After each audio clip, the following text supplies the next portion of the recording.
पिछले लेक्चर में Kirchhoff's law का एप्लीकेशन, तो आज उस पे बेस्ड कुछ प्रॉब्लम देखते हैं। प्रॉब्लम नंबर एससीवी का करवा रहा हूं। एक्सरसाइज है SCV means SC Verma book का है और क्वेश्चन नंबर 23 है। आप लोग के पास बुक होगा, खुद से देखेंगे, फिर भी हम बोल दे रहा हूं। क्वेश्चन नंबर 23 में दिया हुआ एक सर्किट है।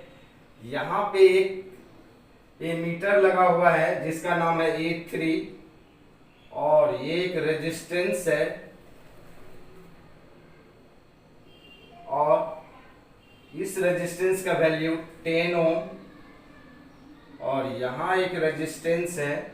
यहाँ पे एक एमीटर लगा हुआ है जिसका नाम A1 है और ये 20 ओम है और यहाँ पे एक एमीटर लगा हुआ है A2 और यहाँ रेजिस्टेंस दिया हुआ है 30 ओम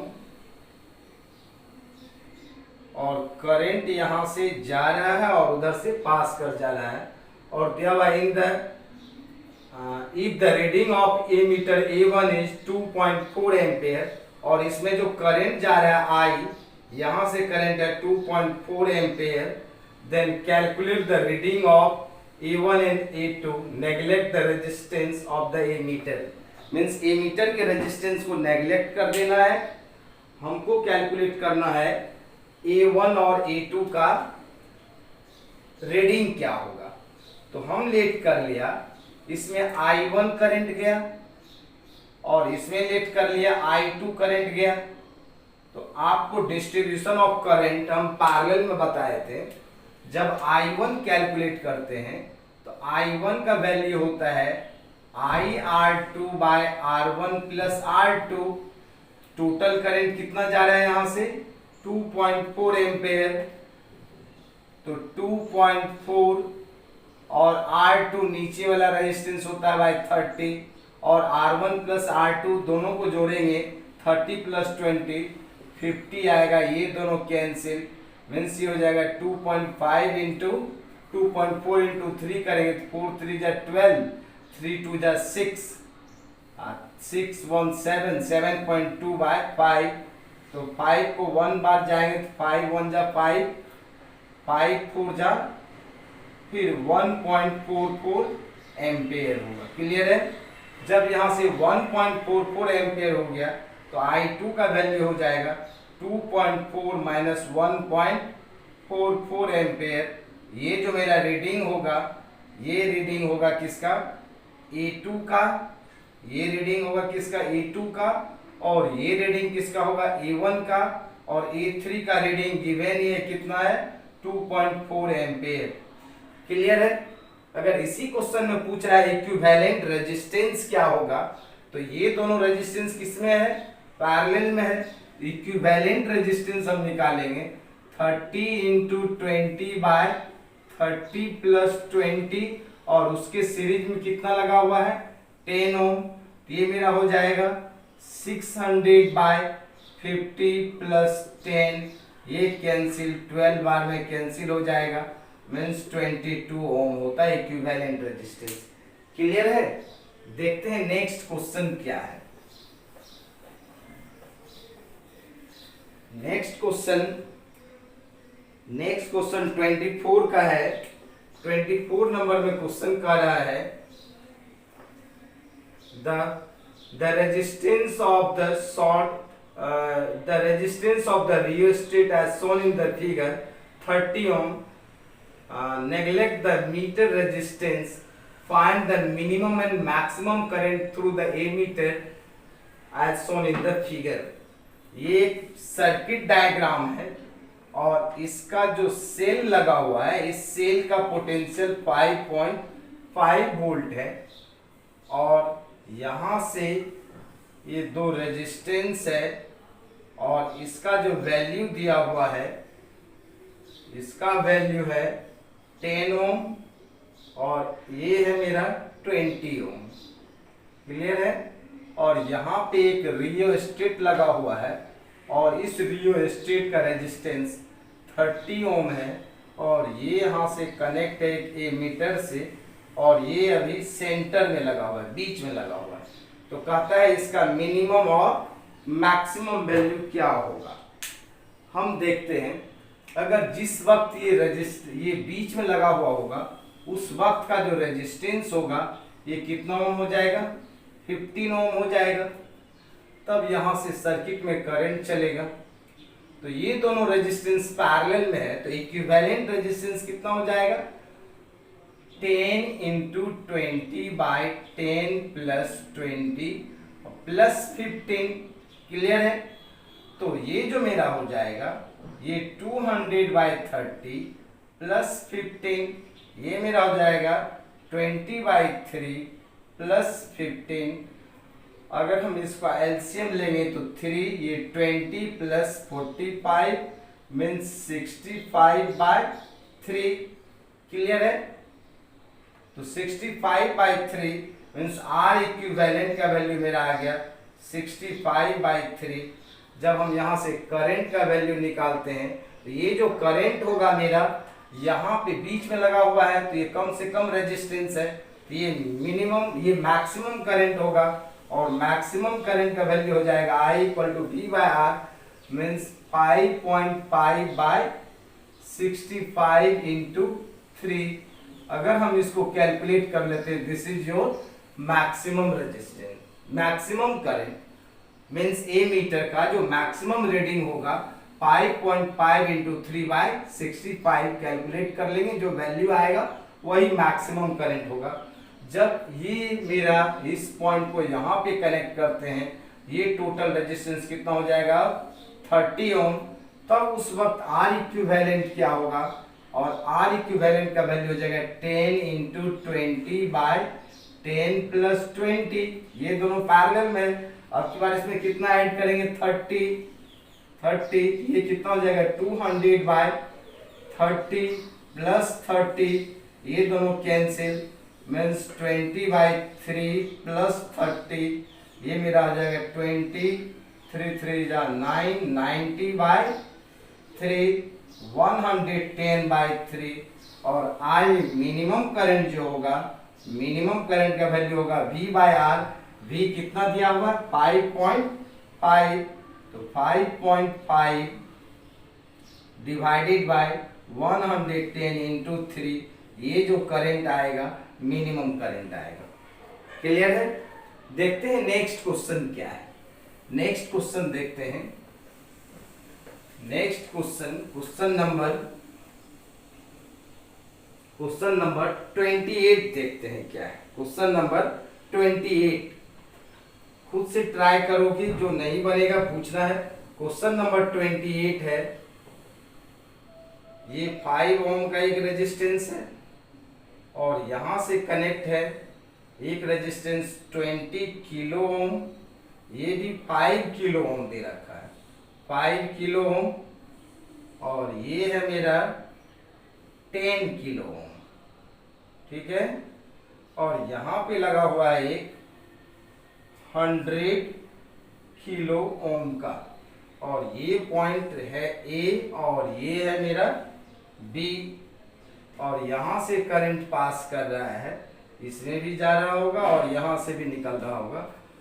as shown in the figure, if the current of 12 milliampere through 5 kilo ohm resistor means 5 kilo ohm resistor से करंट जा रहा है 12 मिली एम्पेयर। यहाँ का जो करंट का वैल्यू दिया हुआ है 12 मिली एम्पेयर करंट है। ठीक। Find the current in the other 3 register, इसमें और इसमें करंट का वैल्यू क्या रहा है, कैलकुलेट कीजिए क्या होगा। सेम क्वेश्चन है, आप इसमें लेट कर लो I1, इसमें कर दिया हमने I2, इसमें टोटल करंट कितना जाएगा I, इसमें करंट का जो वैल्यू होगा इस रजिस्टर में यहाँ पे 12 मिली एम्पेयर ही करंट होगा। क्लियर है। ये टोटल करंट उसमें जाएगा, लेकिन ये दोनों में डिवाइड करेगा। हमने आपको I1 निकालने के लिए अभी तुरंत एक सवाल दिखा, I1 = IR2/R1 + R2। तो I कितना है मेरा 12 मिली एम्पेयर, R2 कितना है 10, R1 + R2 कितना दिया हुआ है 20 और 10 30, ये कैंसिल 4 मिली एम्पेयर। जब इसमें 4 मिली एम्पियर गया करंट, तो इसमें कितना जाएगा, I2 का वैल्यू कितना होगा, 12 milliampere minus 4 milliampere equal to what, ये हो जाएगा 8 मिली एम्पियर। क्लियर है। और नेक्स्ट में पूछ रहा है कि ए और बी के बीच का पोटेंशियल डिफरेंस क्या होगा, VAB क्या होगा, तो हमको निकालना पड़ेगा R इक्विवेलेंट इंटू आई। तो इक्विवेलेंट रेजिस्टेंस निकाल लेते हैं इसका इक्विवेलेंट रेजिस्टेंस कितना हो जाएगा, 20 इंटू 10/30, ये दोनों का। क्लियर है। मीन्स 200/30, ये हो जाएगा मेरा 20/3 किलो ओम। अब R इक्विवेलेंट का जो वैल्यू हो जाएगा, इसका नाम इक्वेशन 1 ले लिया। R इक्विवेलेंट का जो वैल्यू हो जाएगा, R इक्विवेलेंट, ये मेरा दोनों किस में है, सीरीज में है, और ये भी क्या है, दोनों मिलके पैरेलल में कितना निकाले हमने, 20/3, मीन्स 5 + 20/3 + 10, 5 + 20/3 + 100 है, मीन्स 105 + 20/3। तो R इक्विवेलेंट हो जाएगा मेरा 3 LCM, ये हो जाएगा मेरा 5 या 15, यहाँ पर बच्चा 1 315 प्लस 20, ये हो जाएगा मेरा 335/3। क्लियर है। तब हम निकाल लेते हैं दोनों के बीच का पोटेंशियल डिफरेंस VAB इक्वेशन 1 से। तो VAB R इक्विवेलेंट कितना निकला है, 335/3 इंटू I, तो I कितना है, 12 मिली एम्पियर, 12। अब अगर आप इसको बदलना चाहते हो तो 12 मिली एम्पियर को एम्पियर में बदल दें, तो मेरा जगह 10⁻⁻3, फिर ये 10⁻3 होता है, किलो का मतलब 10⁻3, मिली 10⁻⁻3, दोनों को करते तो कट ही जाता है, इसलिए बदलने की जरूरत नहीं है। 3 4 12, ये दोनों को मल्टीप्लाई कर देंगे, इतना ही वोल्ट मेरा पोटेंशियल डिफरेंस आएगा दोनों के बीच का। Means potential difference between A and B 335 into 4 कर दीजिए, इतना ही वोल्ट आएगा। क्लियर है। देखते हैं नेक्स्ट क्वेश्चन क्या है। नेक्स्ट क्वेश्चन देखते हैं।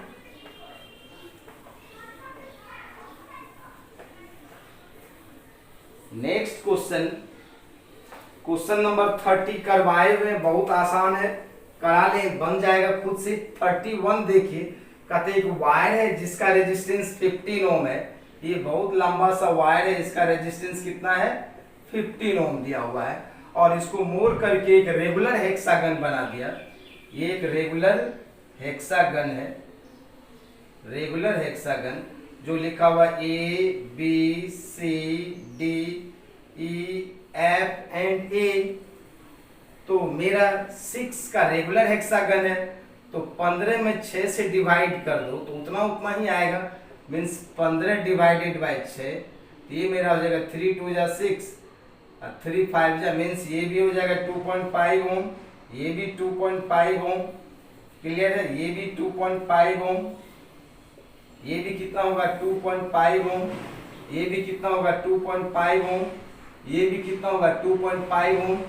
क्लियर है यहाँ तक।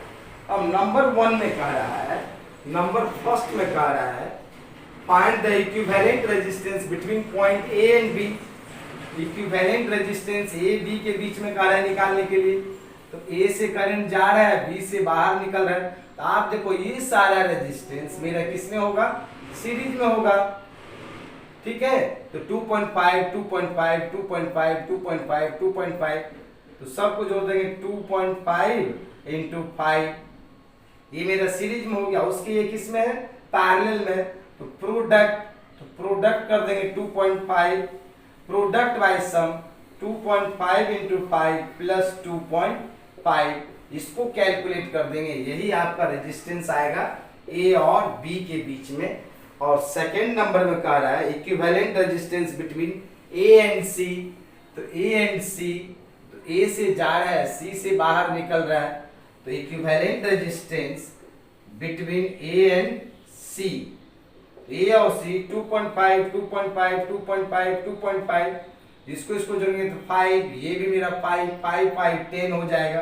10 इंटू इसके पैरेलल में हो जाएगा 5/10 प्लस 5 मीन्स 50/15 ओम आएगा। किसके बीच का, ए और सी के बीच का। और थर्ड नंबर में कह रहा है equivalent resistance between point A and D. तो ए से जा रहा है, डी से निकल रहा है। तो आप देखो ये तीनों रेजिस्टेंस सीरीज, ये भी तीनों किस में सीरीज, बाकी दोनों किस में parallel. Equivalent resistance between A and D हो जाता। ये तीनों को जोड़ेंगे तो 7.5 मींस 7.5 इंटू 7.5 बाय 7.5 प्लस 7.5 आप मल्टीप्लाई कर दोगे 7.5 इंटू 7.5 डिवाइडेड बाय 15। ये जो मेरा आएगा equivalent resistance between point A and D.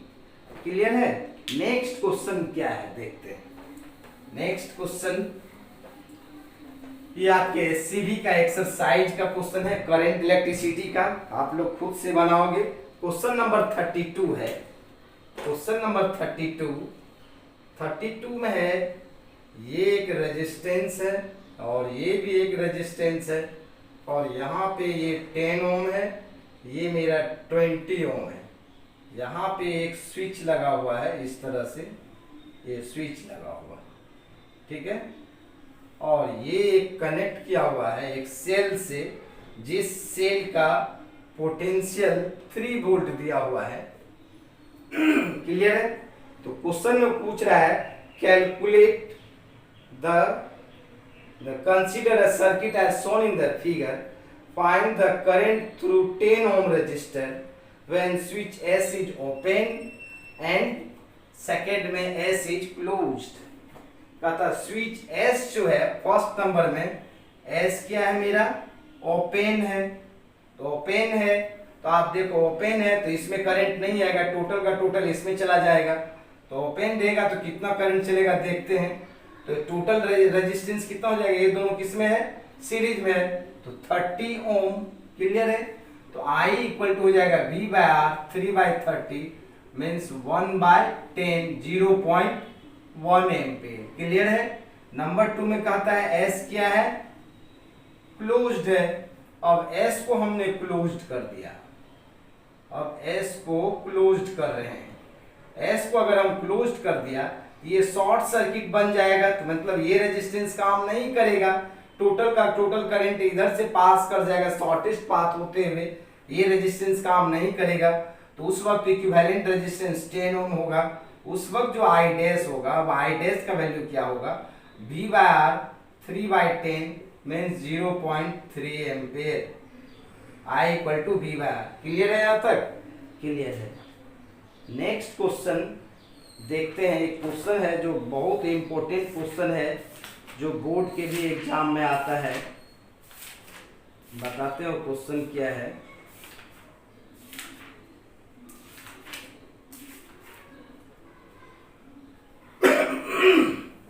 Question है, क्वेश्चन लिख रहा हूं पहले, जो वेरी वेरी इंपॉर्टेंट है बोर्ड एग्जामिनेशन के लिए। क्वेश्चन है two cells having EMF E1 and E2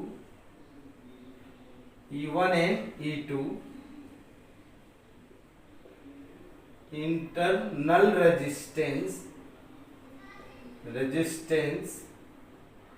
R1 and R2 are connected in series।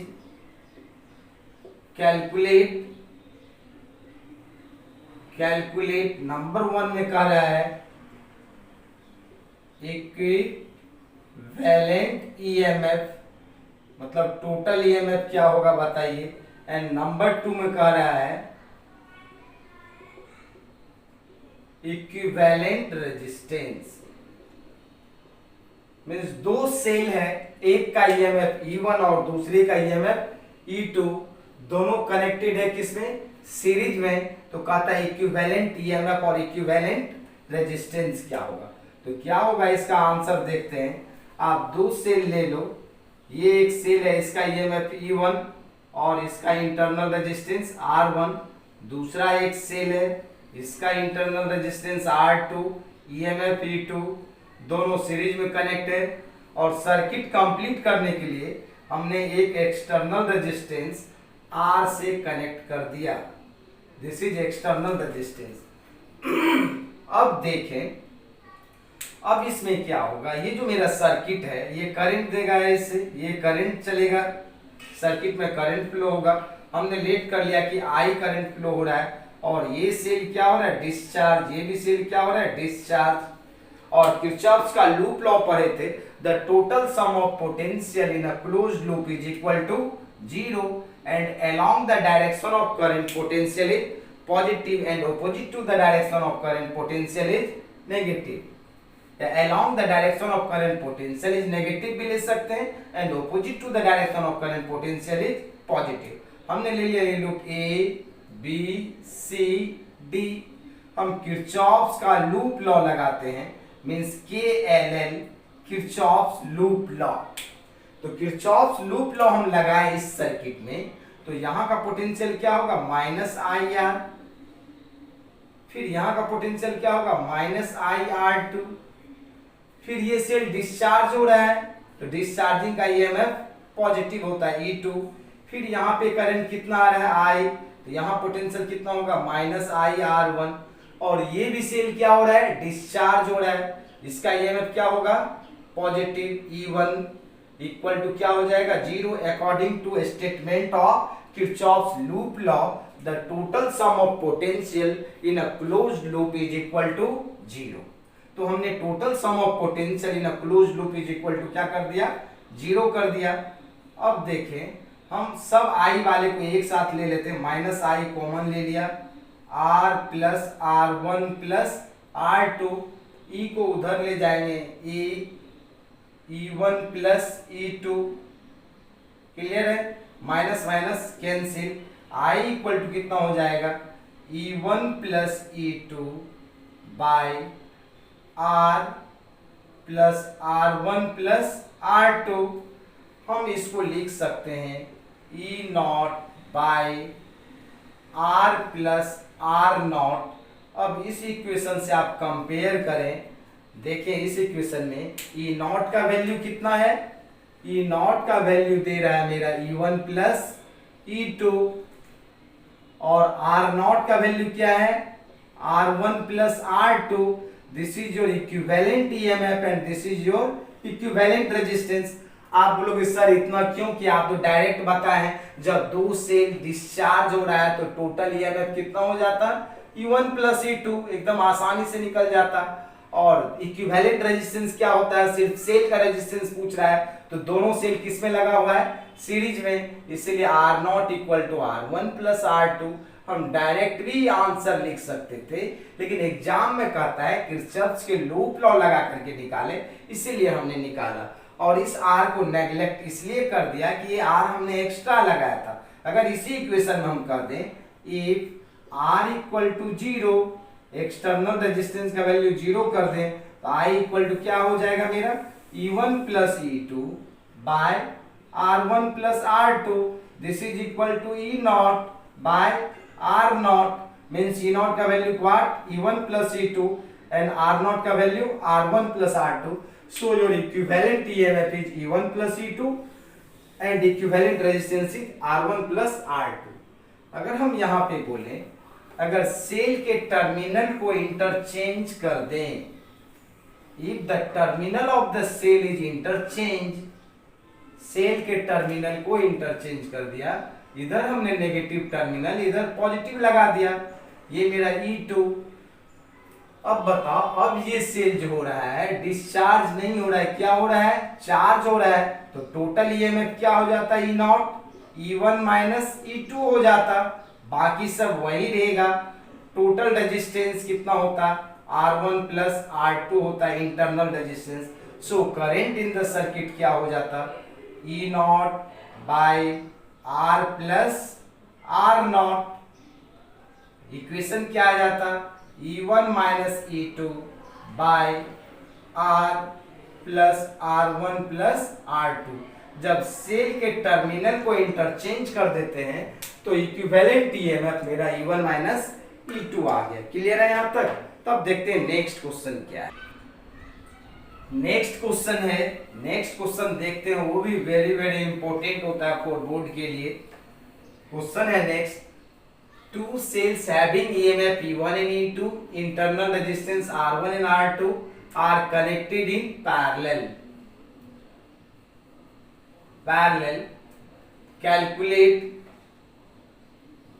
Calculate करना है equivalent EMF and equivalent resistance. Means पहले जो था मेरा दोनों सेल सीरीज में लगा हुआ था, अब दोनों सेल किस में लगा हुआ है? पैरेलल में लगा हुआ है। तो उसका इक्विवेलेंट ईएमएफ और इक्विवेलेंट रेजिस्टेंस क्या होगा? क्वेश्चन को मिटा देता हूं, आप लोग लिख लिए होंगे। अब हम देखते हैं क्वेश्चन क्या कह रहा था। दो सेल है, ये एक सेल है, इसका ईएमएफ E1 है और इसका इंटरनल रेजिस्टेंस R1 है। ये सेकेंड सेल, इसका ईएमएफ E2 है और इसका इंटरनल रेजिस्टेंस R2 है। दोनों पैरेलल में लगा हुआ है और सर्किट को कंप्लीट करने के लिए हमने क्या किया, एक एक्स्ट्रा रेजिस्टेंस जो एक्सटर्नल रेजिस्टेंस है R, उससे कनेक्ट कर दिया। क्लियर है? अब दोनों सेल डिस्चार्ज होगा। अब यहां से करंट चलेगा, हमने लेट कर लिया, करंट I गया, यहां से करंट I जा रहा है और इसमें लेट कर लिया करंट I1, तो इसमें कितना हो जाएगा? I minus I1। यहां से कितना आ रहा है? I, इसमें कितना आ रहा है? I minus I1। Total current फिर इसमें कितना हो जाएगा? I ही हो जाएगा। तो किरचॉफ का लूप लॉ आप लोग पढ़े हैं, जितना इनगोइंग करंट होता है उतना ही आउटकमिंग करंट। I करंट जा रहा था, फाइनली I करंट आ भी गया, तो मेरा इक्वेशन, ये मेरा लूप का सर्किट डायग्राम जो है, मेरा करंट का डिस्ट्रीब्यूशन सही है। अब हम यहाँ ले लिया equation A B C D, ये लाइन को E, यहाँ ले लिया हमने F। क्लियर है? अब हम लूप लिखते हैं, यहाँ पर भी लगा देते हैं किरचॉफ्स लूप लॉ। किरचॉफ्स का लूप लॉ क्या कहता है? The total sum of potential in a closed loop is equal to 0।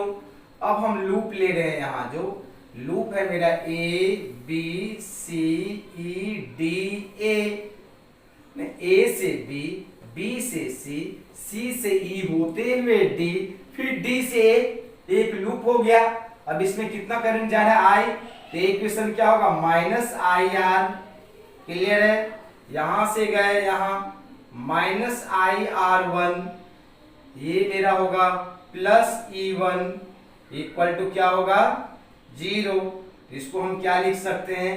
IR plus IR1 equal to, right side जाएगा तो माइनस माइनस माइनस कैंसिल, ये E1 इक्वल टू क्या हो जाएगा?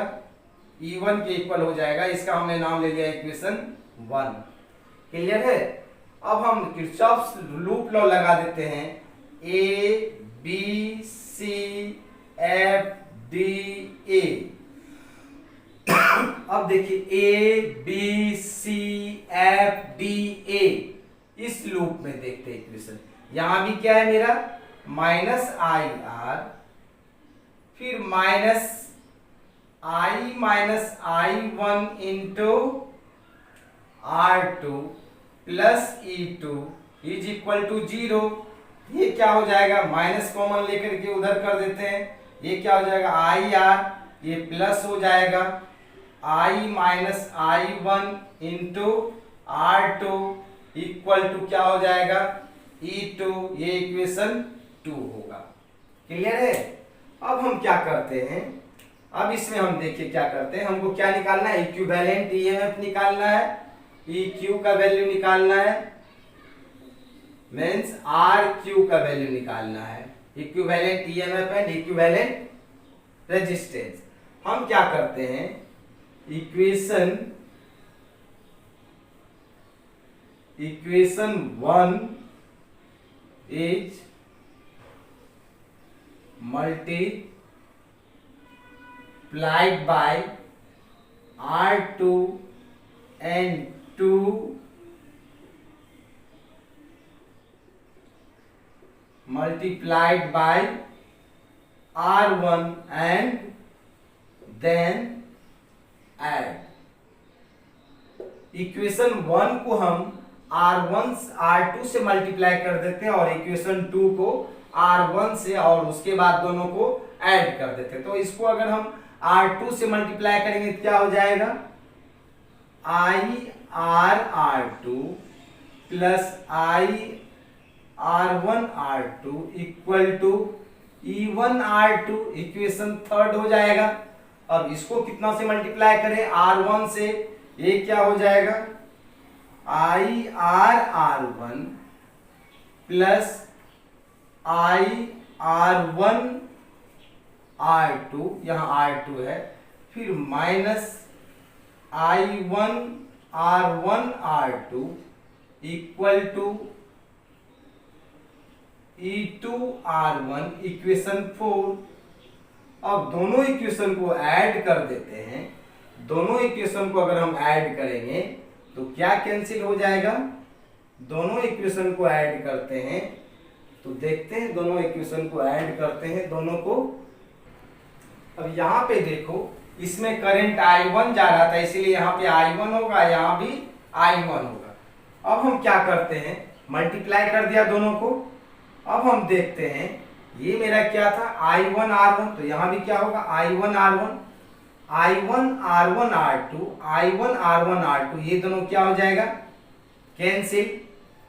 क्या बच गया देखिए, यहाँ पे लेफ्ट साइड में बच रहा है मेरा, I कॉमन ले लेते हैं, ये मेरा हो जाएगा, दोनों को ऐड करेंगे तो हो जाएगा, ये मेरा IR2 plus IR1 plus IR1R2 equal to E1R2 plus E2R1। Clear है। अब यहां से हम क्या करते हैं, कॉमन ले लेते हैं, कितना I, तो क्या हो जाएगा यहाँ पे RR2 plus RR1 plus R1R2, clear है, equal to E1R2 plus E2R1। ठीक है। अब हम I का वैल्यू अगर हम लिखें, I का वैल्यू हो जाएगा मेरा E1R2 प्लस E2R1 बाय, ये दोनों में से R कॉमन हो जाएगा, तो यहाँ पे बचेगा R1 प्लस R2। ठीक है, क्लियर है। अब ये जो मेरा, ये दोनों में से सिर्फ कॉमन लिए हैं, ये दोनों में से कॉमन है सिर्फ, यहाँ पे ये दोनों में से कॉमन है, यहाँ प्लस है मेरा कितना, R1R2। क्लियर है यहाँ तक। अब हम देखते हैं, चलिए आगे ऊपर वाले को मिटा देते हैं। अब इसको अगर हम सॉल्व करें, इसको हम लिख सकते हैं। अब देखिए, यहाँ भी R1 R2 से डिवाइड कर दिया, ऊपर और नीचे दोनों R1 प्लस R2 से डिवाइड कर देते हैं, तो इक्वेशन हो जाएगा। इसको हम लिख सकते हैं E1 R2 plus E2R1 by R1 plus R2 whole divided by R plus R1 R2 by R1 plus R2। आप ये दोनों का एलसीएम लो, यही इक्वेशन आएगा। अगर इसका एलसीएम लेंगे तो इतना से यहाँ पे मल्टीप्लाई आएगा, ये दोनों डिवाइड होगा, फिर ये कैंसिल हो जाएगा। क्लियर है। यहाँ पे हमने क्या किया, इसमें भी डिवाइड कर दिया R1 प्लस R2 से, यहाँ भी डिवाइड कर दिया R1 प्लस R2 से। अब हम इसको लिख सकते हैं I equal to E not by R plus R not. अगर इस इक्वेशन से अगर हम कंपेयर करते हैं, इस इक्वेशन से कंपेयर करें इसको, तो E नॉट का वैल्यू देखिए तो क्या आ रहा है मेरा, E नॉट का जो मेरा वैल्यू आ रहा है, E नॉट का वैल्यू मेरा इतना बड़ा चीज दे रहा है, ये सारा E नॉट है। क्लियर है, ये E नॉट है। E नॉट का वैल्यू कितना आ रहा है, E1R2 plus E2R1 by R1 plus R2। This is the value of E not. और अगर हम आर नॉट का वैल्यू देखें, R1 R2 by R1 plus R2, आपको होगे सर इसका रेजिस्टेंस तो आसानी से ही निकल जाता है, इतना करने की क्या जरूरत है। आप देखो ये दोनों सेल किसमें लगा हुआ है, पैरेलल में लगा हुआ है, तो आर इक्विवेलेंट का वैल्यू कितना हो जाता है, R1 R2 by R1 plus R2। यहां भी वही रिजल्ट दे रहा है, R1 R2 by R1 plus R2, but equivalent EMF नहीं कैलकुलेट हो पाता, इसीलिए इक्विवेलेंट ईएमएफ को कैलकुलेट करने के लिए हमने किरचॉफ का लूप लॉ लगाया। मींस याद रखेंगे जब दो सेल पैरेलल में लगा हुआ है, E1 E2 resistance R1 R2, तो इक्विवेलेंट ईएमएफ हो जाएगा, याद रखेंगे E1 तब R2, फिर E2 R1 होता है, E1 में R2 और E2 में R1 divided by R1 plus R2, और R इक्विवेलेंट तो आसानी है, R1 R2 by R1 plus R2। Clear है यहाँ तक। ये दोनों क्वेश्चन बहुत ही इंपॉर्टेंट होता है, बोर्ड के एग्जामिनेशन में आता है। When two cells having EMF E1 and E2 are connected in parallel, then calculate the equivalent EMF and equivalent resistance। अगर इस सर्किट में आप रेजिस्टेंस का वैल्यू जीरो कर दो, अगर इस सर्किट में रेजिस्टेंस का वैल्यू अगर हम जीरो कर दें, if external resistance is equal to zero, then current का जो वैल्यू आएगा मेरा क्या आएगा, E1 R2 plus E2 R1 divided by R1 plus R2 whole divided by R1 R2 by R1 plus R2। Clear है। अब ये मेरा R1 R2 इससे कैंसिल हो जाता, मेरा क्या होता, E1 R2 plus E2 R1 bye R1 R2। ये उस वक्त का करंट होता जिस वक्त इसका वैल्यू क्या हो जाता, जीरो हो जाता। तो क्लियर है यहाँ तक। तो आज के लिए इतना ही, फिर मिलते हैं नेक्स्ट लेक्चर में, पोटेंशियोमीटर लेकर के आ रहे हैं नेक्स्ट लेक्चर में।